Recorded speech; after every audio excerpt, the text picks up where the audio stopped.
It is another Piston game night. Welcome to the Woodward Sports Network. Oh my! Oh! You got dunked on me out of nowhere. It's like Isaiah Stewart style. Ooh, I got you. Dude, I didn't even know that was. I was wondering where the hell is Joey going? I like sneakily walked off camera.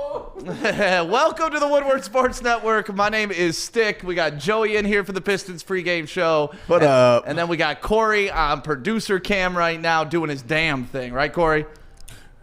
Yo, what's up? I'm about to add this camera in a second so I can get my face in here, but I'm the voice of God for about 2 minutes. Oh, there man. he is. You know what? You should be the voice of God. Just out of nowhere, Kory just starts talking.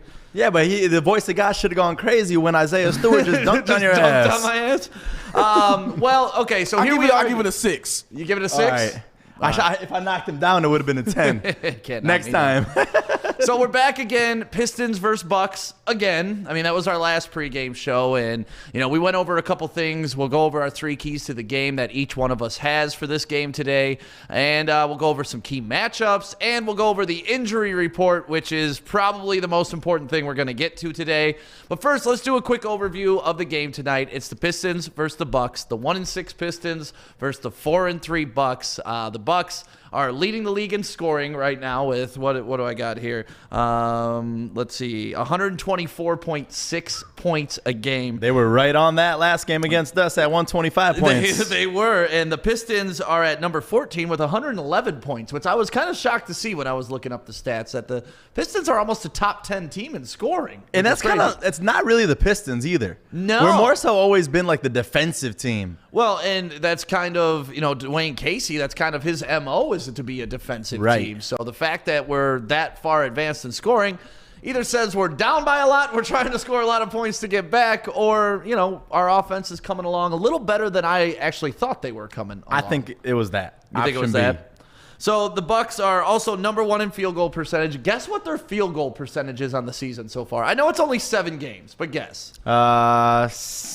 61. Oh, God, that's very high. Okay, yeah. I was going to say. I was like, damn, Joey, you just took my thunder, man. I was going to say. Kory, give me a legitimate guess. What do you think the Bucks are shooting on the season field goal percentage right now?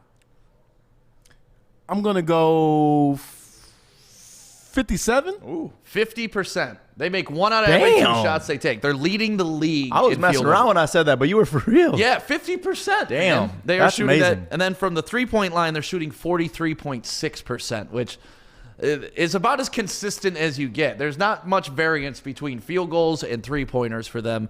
The Bucks are just a damn dangerous team. Just a very, very dangerous team. Yeah, that's the thing about the Bucks is they can just sneak up on you and put up so many points, and we've seen it this season. Yeah. Just with the 3 balls, man, they put them up quickly.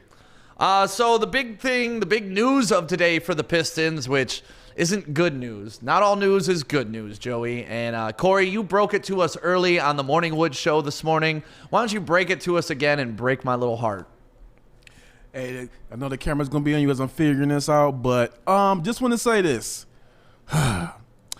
Killian Hayes is out indefinitely with a torn hip labrum.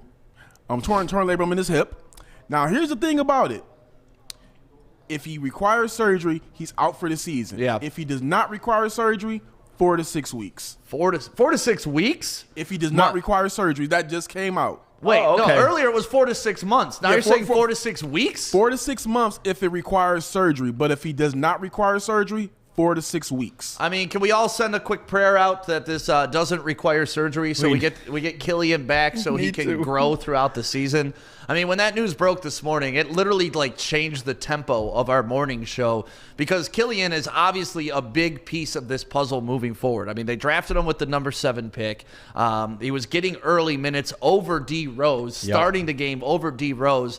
So we were hoping throughout the course of this season to see his development happen game by game by game, little by little by little. And I know he's had a rocky start at the beginning of this season. Last night you were out with Sada Baby, and what did Sada Baby say about Killian Hayes? He pretty much said that he's trash. Yeah, he does not like him. Yeah. And he said he never heard of him before the draft. And that's really the truth to it. It's like in the States, it's like we watch a lot of college basketball. We have the beauty of March Madness. We get to see all the talent. Yep. And then with the 7th pick in the draft, you take somebody not even from our country, it kind of throws you off. I would say that I can agree with that, but then you look at the Bucks and they have this guy named Giannis, who probably might be called the Greek god, the Greek freak, who probably nobody in Milwaukee ever heard of before they drafted him. Yep. And then you got another guy in Dallas named Luka Doncic, who not too many people were highly touting coming into the draft. So to me, it's like, just because we're ignorant to the Euro League doesn't mean that we know everything about basketball. Yeah. But in Detroit, I think we're a little more sensitive because of the Darko Milicic incident. And it's easier once you have seen one unsuccessful player to point the fingers and say, why'd you guys do it again? Right. And I thought this time they got it right. From all of our information that we got from people inside the organization before the draft, Killian was their target. Whether they were drafting at 4, 5, 6, 7, 10, they wanted Killian. So this was their guy. Yeah. And it's like, I don't want to be the person to say, oh, I regret this decision, because I still do believe, but I mean, he's got to be healthy. And if he's not healthy, which is looking like it's going to be hopefully 4 to 6 weeks. Right. That'd be a miracle if it was 4 to 6 weeks, because I counted on the rest of the season for him to be out. Yeah. No, when Kory broke the news this morning, he said 4 to 6 months. I was like, holy shit. Like, we're going to have to restart this whole process next year. Like, and I'm not one of those tank the season so we get a better pick guys, but it was like, man, we're going to get another solid draft pick this year if Killian doesn't play. Stick was like in his head, damn it, you should have drafted Halliburton. But then you realize that he's hurt. Yeah, Halliburton's hurt too with a wrist, a little less severe injury. But Halliburton is who I thought the Pistons were going to draft this year. He's had a couple decent games in Sacramento. But I'm not giving up on Killian. Like, yeah, I wanted Halliburton, but now that you're on the squad, like, you're a Piston, That's so it. you're my guy. Once you put that jersey on one time, it never comes off until you try and leave the city. Yeah, once that Detroit's across your chest, like it's either across my chest or on my hat every day, like, we brothers. Exactly. So I'm rooting for Killian no matter what happens. I'm rooting for him to be back from 4 to 6 weeks, because that sounds so much better than 4 to 6 months. His parents in town right now, too. Are they? They came to take care of their baby. I mean, what is he, 19 years old? He's young. He's over here in a different country, and you just suffer that devastating injury. Right. So, yeah, we're thinking about Killian Hayes, and hopefully he gets on his recovery track. I just searched his birthday just to see how old he is. 2000s. 2001? It's starting to make me even feel old. When you see the birth year, say 2001. Yeah. Isn't that crazy? You know what always is the reality to it is like the reality check when you go to a bar and it says they got the date. Yep. Must be born before. Bam. And the cigarette thing behind the counter at the party store, too. Yeah. When you were a kid looking at that, it seems so far away. So old. Now it seems so far behind. It is still so far away, but in the opposite direction. Right. It's so far away. Another Piston injury tonight. Josh Jackson is questionable. Mm-hmm. So we don't know if he's going to play or not. He is questionable. That's what that means. That's one that I really want to see play. Who, Josh Jackson? Yeah, especially knowing that Killian isn't playing. Yeah. That's Kory's, man. Kory loves him some Josh Jackson, don't you, Kory? I mean, he's been balling. I mean, what do you want to say? What you want, dog? He's been balling. Hey, I got to get high pitched when my guys doing good. He's been balling. He's been balling. And he has been balling. And he's even gotten a couple spot starts, which has been great. Yep. Jeremy Grant has pretty much been the all-star of the team so far this year. But now with Killian out, what does that mean for D Rose? That's my question. I mean, D Rose has been the come off of the bench player this season. Yep. He's going to have to step it up because he's not going to have that person to come and take some time away from him. So he's definitely going to have to see the court more than he's been seeing it all season. But on top of that, just the leadership, knowing that Killian's going to be watching you and the rest of the team counting on you. Yep. We need it. Yeah. You know what? I'm gonna go on this route when it comes to D Rose. I still want D Rose to come off the bench. Okay. I hope that DeLon Wright moves to point guard, and when we start Mikhailuk, or I would start Mikhailuk at shooting guard, or Wayne Ellington, because I feel last time that the Pistons played Derrick Rose too much, he ended up breaking down. I wanted to just go ahead and keep him in the limited minutes for right now, because I just don't want him to. I don't want another situation where D Rose goes down. Now we're down to Wright and Saben Lee. as our point guard. I understand that, but don't you want to put Rose on display for the rest of the league right now and be like, look, when he's getting starter minutes, dude's putting up 20 points, about 8 assists. Like, let's give us some cheddar for my man. You know what? I would ramp up his minutes. Okay. I would just still bring him off the bench. But I would definitely ramp up his minutes. I would do it like have him play like definitely close out the fourth quarters. Definitely have him as the closer, but I'm just kind of leery about starting him this at least until he gets his legs under him a little bit more. I've been seeing him get a little bit more active out there. It seemed like his handle's starting to come back to him a little bit more. So just give him a couple more games, and then if you want to start him, cool. But just right now, I'm kind of still bringing him off the bench. Yeah, I just want to display him to the league, man, because at some point a contender is going to need a point guard or somebody to go deep into the playoffs. And if we could show, hey, look, when you start the guy and he gets the minutes, like, he's going to produce for you, so come to daddy with the money and the picks. Like, we need to get everything we can out of D. Rose and Griffin this year because we're clearly seeing that the future does not include those two, right? Right. One person that you mentioned too, Kory, is Wayne Ellington. And he's actually been surprising me. I mean, sneaking up like last game, I think he had like 12 or 13 points. Yeah. Like, that's what we need to see that and even more tonight. Fun fact about Wayne Ellington. Well, it's not even a fact about Wayne Ellington. It's not even fun, but go ahead. Yeah, and it's not fun. It's a fact about me. My best friend's name is Wellington. So whenever I see W. Ellington on the board, all I can think of is my best friend. Like, every time anybody says Wayne Ellington, I think of Wellington. I mean, there's no Wellingtons in this world besides him, too. Yeah, besides my best friend. Literally. So shout out to Wellington Andres, West Bloomfield High School. Love you, buddy. Go Lakers. Yeah, go Lakers. Anytime anybody says Wayne Ellington, that's all I think of is my friend. But right. For sure, I want to see everybody get minutes. I especially want to see Sadiq Bey get minutes, and I especially want to see Isaiah Stewart out there. Like, I want to see Isaiah Stewart play an entire game, like nonstop. Now, earlier today, I was just, as I was doing my Pistons pregame. Just doing my Kory thing. Just doing my thing. I went on Twitter, and I said, if Killian Hayes is out longer than the month, do you think the Pistons should bring in Isaiah Thomas for a workout? I added him. I saw that tweet. And he liked it. He liked it. God damn, Kory. No, but like for real, dude's a free agent right now. He's liking it. I'm sure he's interested in this. When I saw you post that, I thought you were tagging like Zeke Isaiah Thomas. Oh, no. But then I put it together. I was like, no, he's talking about little Isaiah Thomas, like the former Celtic Isaiah Thomas. Like, and then I got to thinking, I mean, he should be healthy by now, right? He came back a couple years ago. He got some run, and he's out there. So if we do need a point guard, why not? Why not? I mean, we know he's bored at home liking tweets right now. If he's liking Kory's tweets, dude needs something to do. And we can give him something to do. Did you slide in the DMs, Kory? I got to know. You know what? Not yet, but I'm going to do something even better. Just wait till tomorrow morning. I'm going to make sure that he sees something. Oh, I thought he was going to be like, I'm going to do something better. Turn around. He's on the screen right now. Like, damn. That'd be nuts. Kory killing it today. Hey, so Isaiah, what do you think about coming to Detroit?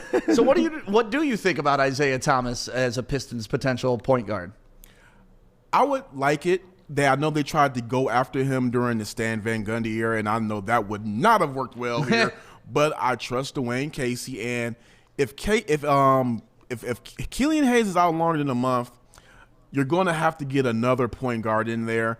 I think, like you said, he's been rested long enough. Right. He should be able to come in and provide some quality minutes, and I think he's a veteran. He'll be another veteran voice in the locker room. I would be for it, especially if as long as on the veteran minimum, and I don't think that he'll be commanding anything crazy. I think he just wants to get back out on the court. Right. I wouldn't hate it. I'd love to see him play again. I'd like to see if he has anything left in the tank. And if you can get him at that vet minimum, what's it going to hurt? You play him for 10 games. You realize, maybe we just sign him to that 10-day contract then. Hey, I'm cool with a 10-day contract. I don't see anything wrong with that. Like you said, the guy's at home liking my tweets, so he must have thought something of it. That's awesome. That's awesome. And how sweet would it be to have Isaiah Thomas in a Pistons uniform, whether it's the real Zeke or mini Zeke?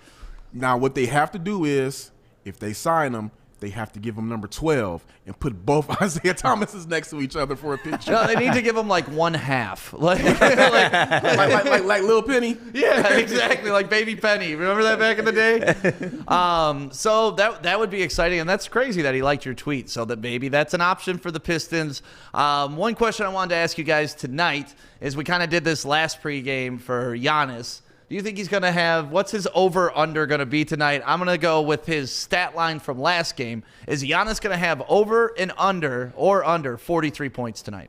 Under. Under 43. Under. You realize he scored 30 in the first half and then just kind of – I know. I was surprised by that, but he's not getting a 30 half again. Okay. I don't think he's going to go over. What about you, Kory? What about you, Kory? Woo! You know what? He's not going to go for 30 in the first again. Okay. But – I do think that he ends the game under the 43. I'm gonna go the whole stat line. I'm gonna go 35, 12, and 5. 35, 12, and 5. And you know what's crazy? That's not even a great game for him. That's not for him. He wakes up and does that. Right. Literally. That's so scary, man. It's so scary that a sport like that comes so easily to some guys. I mean, when you're looking down on the rim. Yeah, well, and your arms are 9 feet long. I mean, he's Literally. amazing. He's an amazing athlete.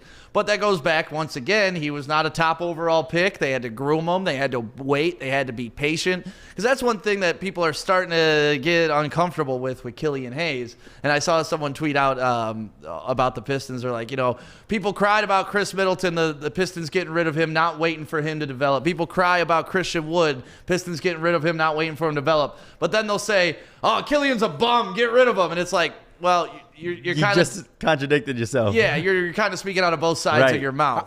Both of you, quick question. I don't know if you know. How many points do you think Giannis averaged in his first season? In his first season? 8? Yeah, first season was not a lot at all, like 11. 6.8 points per game. Yeah. How many minutes do you know he was getting those games? He was like 15-ish or 20. Let me go right back. He was still getting playing time. He was averaging 24 minutes per game. Okay, so Wow. decent. He was getting 25, some run. actually 25. He was Wow. getting some run. He just wasn't putting the ball in the hoop, and that's the thing. He did not start Giannis did not start averaging in the 20 points per game until his 4th year. Oh, that's For him, it was that confidence level. Oh, I don't know what it was. growing into his body. It was that. I mean, when you're that lanky 17, 18-year-old, like, dude, I didn't get into my man body until I was like 21, 22. Like, when I graduated high school, I was still super scrawny, and that's how I got the name Stick. Now I'm not so scrawny, but like, I didn't shave till I was 21. Wow. Yeah, I know. Dude, I shaved at like probably Out the womb. I was like sixth grade. I was starting to shave. So crazy to me. I didn't shave till I was 21, but that just goes to show some guys' bodies develop differently than others. And in a case like Giannis, skinny little frail guy to just chiseled God. Yeah. And that's what he is. So I think he's going to go over the 43 points tonight. Whenever You think over 50? Whenever you play an elite player like 2 times in a row like this, he's going to make some adjustments to play better, I feel. We're going to try to make adjustments to stop him from playing better. I just don't see it happening tonight. He got lucky. You think he got lucky? He got not for the Greek Freak. There's no luck in that guy. No, that guy's awesome. Do not listen to Joey. You did not get lucky. We do not need any bulletin board material. Just no. Dude, I swear to God, if we're ever bulletin board material here, we made it. Literally. Like, put us up on that bulletin board. Woodward Sports said it. We'll cost the Pistons a game here or there, but that's all okay. right. We run our mouths here at Woodward Sports. For the greater good. But yeah, for the good of the people. So yeah, over under with Giannis, definitely for me, it's an over. And then key matchups. Last time we went Jeremy Grant versus Giannis, and then Chris Middleton kind of balled out, right? Yeah. So this time we're gonna go Middleton versus. I mean, are we gonna say who are we gonna put up against Middleton for our key matchup today? Because we got to shut down Middleton. I would probably. And you know what? The problem is, I don't know who we put. I mean, Wayne Ellington? Do we do Sadiq Bey? Sadiq Bey is where I was leaning towards, but we're just. I would go Sadiq Bey just off of the body, the body build. I mean, he's NBA. He has NBA ready body. I believe that he can, bother him, and he's like elusive enough to keep up with them. And they have similar games, kind of, if you watch them play. Like, they both got the mid-range. They both got that three-point jumper. I love Sadiq's hustle, and I love his chops. You know, we talk about that every pregame. That dude's got some mean-looking chops. So, yeah, that would be my key matchup to watch tonight is Sadiq Bey on Chris Middleton. Because we learned last time that, you know, you got to watch Giannis, but you really got to watch Middleton if you don't want to get burnt by the Bucks. Yeah, he's the one that just sneaks up on you, too, because obviously you're putting all your attention towards the Greek Freak, but you don't realize they got that. They got Drew Holiday. Like, they got a stacked squad. Yeah, and Middleton, if you didn't know, used to be a Piston, and it's always sad when those guys turn into good players. And that is why I always pick Middleton. Well, I won't say always pick Middleton. That's why I always look out for him to score. Okay. Because ex-Pistons, for some reason, I say this all the time, ex-Pistons see the team and they see red. It's like they are, oh, you got rid of me? Right. All right, I'm going to show you. Yeah. So I mean, you got to play with that chip on your shoulder. If anybody passes on you in anything you do in your life and you got a chance to shove it up their ass, you shove it up their ass. Like, there's no better feeling than the team that traded me away. I get to smoke them every time I play them. That's how I feel like Lions players, when we miss on the draft, they come back and just haunt us forever and ever and ever. So, yeah, that's a key matchup to watch tonight. You guys want to get into your 3 keys of the game today? Yes, of course we do. Of course we do. Joey, what are your 3 keys for the game today? So my first key goes to the first thing you said on the show is they're at 49.9%, their field goal percentage for the Bucks. I rounded up. Yeah, I said 50. They're at 50%, right? If we could get them shooting below that 40% or so, that means that we're contending them really well. Yep. Giving them tight defense. Yep. And that's what we got to cause today. All right. I like that point. I like being up in their grill, being an aggressive defensive team. Yes. It's going to be tough to disrupt the #1 scoring team in the league, but you got to play who's in front of you. Yep. And then my other one is something that I said last time, and it's still coming to bite us, is limiting the fast breaks. Yeah. We got to get back on defense. Stop taking these horrible shots because that's what's causing them. Do you think that's going to switch up a little bit with D. Rose getting more time because he'll set up the offense a little bit better? Slower ball. Yeah. He is. He understands how to pace the game a little bit better. So hopefully that kind of takes care of itself with getting some more experience at point guard. Yeah. And then my last one is we got to get more offensive rebounds than them, and it's been something that our boy Isaiah Stewart's been real good at. Yeah, #1 in the league. #1 in the league. #1 in the league as a rookie. I mean, we're 6 games in, but still #1 in the league. That's okay. Yeah. It's like if you're 1-0 in a season. Right. You're undefeated. Right. Until you get that loss. So I want to see more offensive rebounds. Okay. And then your third key? That was it. Oh. That was third. That was 3? What was your second one? Yeah, he went through 3. Did I miss one? Fast breaks. I said fast breaks. Okay, sorry. They were that bad. They were that bad. I already forgot them, Joey. What do you got, Kory? What are your 3 keys to victory for your Detroit Pistons? All right, let me go ahead and bring this over here. So first off, my first key is do not get dominated on the boards. Yep. It's one thing to just get out-rebounded. The Pistons got dominated in the last game. In the last game, they got dominated on the boards 58-36. Ooh. That cannot happen.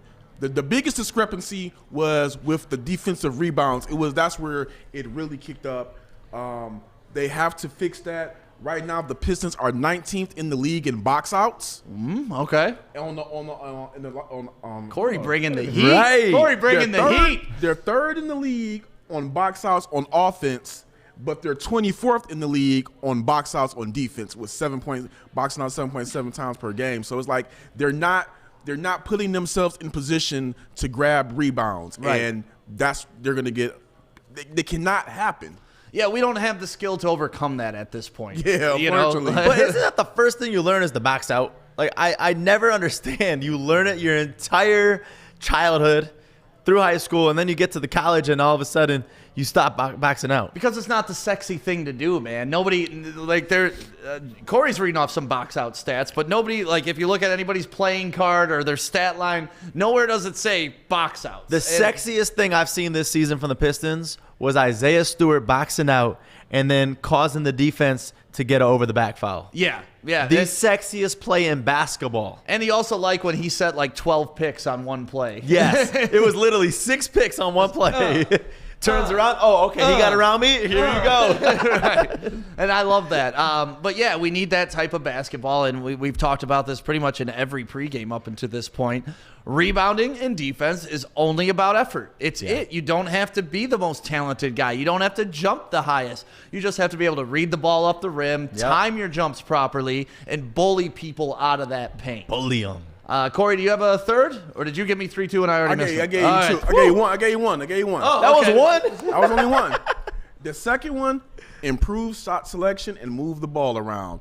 Beautiful. The tray ball, look, I understand that Steph Curry changed the league and we got to take more three-pointers. I'm fine with it. But you're taking bad three-pointers. Right. I believe that they need to just go ahead and leave the three-point shooting to the guys who are good. Right now, they're 20th in the league in three-point shooting. Yeah, I saw that. Which is bad. They're shooting. Now, be real. The 35.3% shooting, I'm not that mad at it. I mean, I would like them to get a little bit closer to 40%. It's the attempts. But I'm not mad at that. It's, like you said, it's the attempts. They're taking some bad ones. If they can stop taking the bad ones, go ahead and swing the ball for a better shot. Play the right way. Then it works. Right. But like we all talked about it, they're a young team. It's going to happen. And my last one, play with an identity. Create an identity, hustle, be aggressive. It's not going to be done in one night, but they can start tonight, and who better to start against than the Bucks? And here's the one stat that I wanted to go to. Love this. The Pistons lead the league on the offensive side in recovering loose balls. We're number 1. And we're 4th in the league when recovering loose balls on the defensive end. Here's the problem.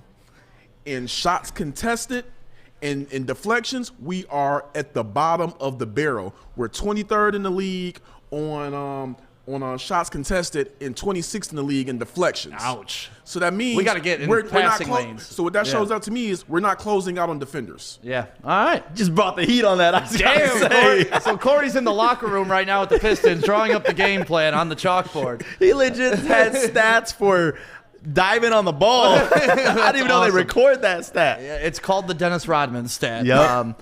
So yeah, my 3 keys to the game. I think you're gonna love this. One, it was the same as last time. Contain Giannis. Not stop him, contain. We did not Giannis. Listen on the first half They of did that. not listen, and that's Second half, that's why we we were lost. close. 13 points in the second half. I'm cool with that. Yep. Second, find a solution for Killian. I think that needs to be an important step that we make tonight, is making sure that we have this plan figured out moving forward. I know we just got the news today, but how we're going to play some of the players like DeLon West and all that coming in tonight and playing, those are the guys I want to see play. I want to see get some run, but we need to figure that out in a hurry. What we're going to do with those Killian minutes, that's a key that I think is important for tonight's game. And then I was going to go with close the damn game like I do every game. But last time we weren't even close enough to close it, really. Yeah, but now that we're 1-6, let's forget about closing the damn game. Win. Let's contain Middleton as well. So I need you to contain Giannis, contain Middleton. Let DiVincenzo beat you, please. Don't remind me of that Final Four performance that he had, though. And I fear when I say that, he's going to have like a Brian Scalabrine performance. Like back in the day, there would always be one random-ass dude off the bench that would light up the Pistons. And Brian Scalabrine did it to us in the playoffs. What you got over there, Kory? Sexiest red hair in the game. You know what? I'm gonna say this for the last minute because it's not even really Pistons related, but it's some interesting breaking news that just kind of came across. Well, we got 2 minutes left in the All right, show. I'll just go ahead. No, not yet. You got to wait 60 seconds, Kory. No, go ahead. What you got? Breaking news from Kory. I don't know exactly what's going on, but the Miami Heat Boston Celtics game, the Boston Celtics players have walked off the court and the game is going on. So they're in a players-only meeting right now in the locker room. I don't know exactly what's going on. You know what this has to do with. We know what it has. I don't want to get into it, but we know what it has to do with it. But it has to do with what's walked going off on the in court. D.C. tonight, because I saw the Bucks tweet out that they were going to play. And I was like, wait, why would they even be tweeting that out? And it's like, oh, shit, here we go again. Like, play. Like, what is it? I mean, just play. You have a game scheduled, play. I understand the protest from last time, honestly. I understand the protest from last time. if this is a protest right now, I don't get it. Yeah, I was in the boat of I just don't get protests like that in general. Anytime they turn violent. Now they've taken the floor. So okay, so they are playing. They finally taken the floor, but it was a delay. The game had started and they did not take the floor. So now you guys want to start the slow clap for them for starting a revolution and changing lives? That honestly just changed the entire world. So I'm sure everybody protesting right now went back home. So I'm going to give you my Pistons prediction, but you're going to have to wait because I'm in protest right now. You're a dick. Hold on. No, not yet. This is helping. No, should we walk off set? This helps people. Should we walk off set so people are just looking at nothing? No, let's get through this. My Pistons prediction tonight. Pistons are going to lose again. I'm sorry. I hate to say it. I love them. I want them to win. But the Bucks are just an unstoppable force right now. I see the Bucks scoring 120, us scoring 110. Pistons lose by 10. So you were like pretty much exactly as last game. Last 5 game points I nailed off on it. each. Last game I nailed it too. So who you got, Joey? I'm gonna go with the Pistons again because I gotta go with the Pistons. Giannis is not scoring as many points, so the Bucks are scoring less points. I'm going Pistons at 113, Bucks at 109. All right, and Kory, who you got? Ooh-wee, I'm going to go 125. 101 Bucks. 125, 101 Bucks? Yeah, I really do think that they're about to feel it. Stomp a mud hole and walk it dry. All right, well, Pistons tip-off is at 8 o'clock, so go get your popcorn ready. You sit in front of that TV. Enjoy the Pistons. Thank you for tuning in on the Woodward Sports Network Piston Pregame Show. Let's go.